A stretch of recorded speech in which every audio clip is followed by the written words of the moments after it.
intelligence agency has confirmed the death of the Afghan Taliban leader, Mullah Mansour. He was killed in a US drone strike on the Afghan-Pakistan border on Saturday. Well, Mansour was traveling in a car with another man close to the Pakistani town of Ahmedwal. The US Secretary of State John Kerry says he posed a threat to Afghan and US troops as well as future peace talks. Ali Mustafa reports. A violent end to Mullah Mansour's short rule as Taliban leader. US officials say one of their drones killed him in Pakistan's Balochistan region.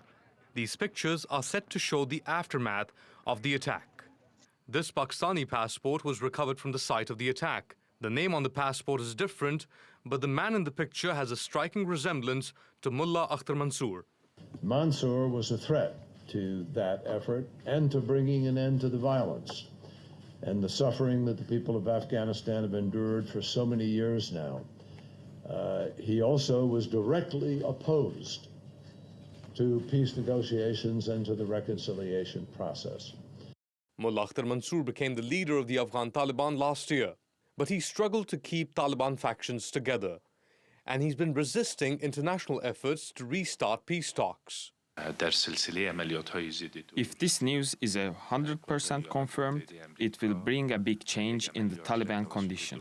His death is a big blow to the Taliban abilities carrying out terrorist attacks against the Afghan people. Mansour's biggest success was the capture of the Afghan city of Kunduz. Taliban fighters briefly took over the city in November. It was the first city to fall to the Taliban since they were removed from power in 2001. The Taliban's recent successes have been viewed as an impediment to the stalled peace process. We want to promote dialogue. Pakistan, which has backed talks, says it doesn't control the Taliban. And last month, Islamabad urged the US to do more to bring the group to the negotiating table. We are convinced that if Taliban come to power by force, it is not good for the security of Pakistan, because they will then join hands with other groups which want to destabilize Pakistan. Mullah Mansour's death may lead to a repeat of a power struggle within the ranks of the Taliban, but the killing of the Taliban leader may also present new opportunities for peace. Ali Mustafa, TRT World. Well, Bilal Sawari is covering the story from Kabul. He says Mansour's death could be an economic as well as strategic blow to the Afghan Taliban.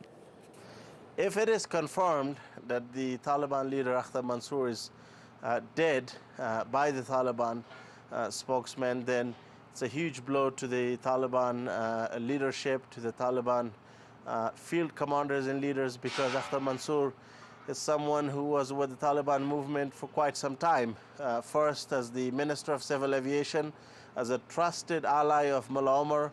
When the Taliban were in power in 1990s, he was always at the Kandahar airport controlling the drug trafficking business for the Taliban. He was in charge of all the airplanes. But more importantly, Akhtar Mansour is someone who has huge business investments in Afghanistan, in Pakistan, and it's believed in the Gulf.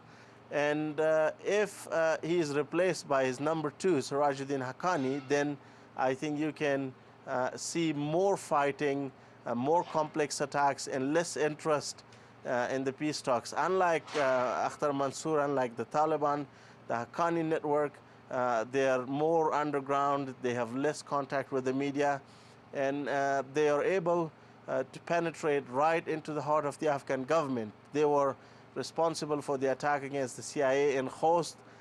So there are already fears what happens after Akhtar Mansour. And Taliban field commanders and leaders have been heard chattering on the radios, asking each other if indeed Akhtar Mansour has been killed. So we really still don't know when the Taliban will be officially saying that yes, they have lost their leader.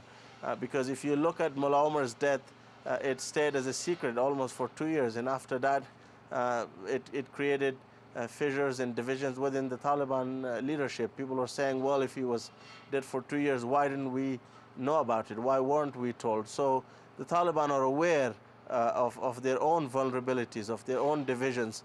It'll be interesting to see how they deal with the sudden death of their leader.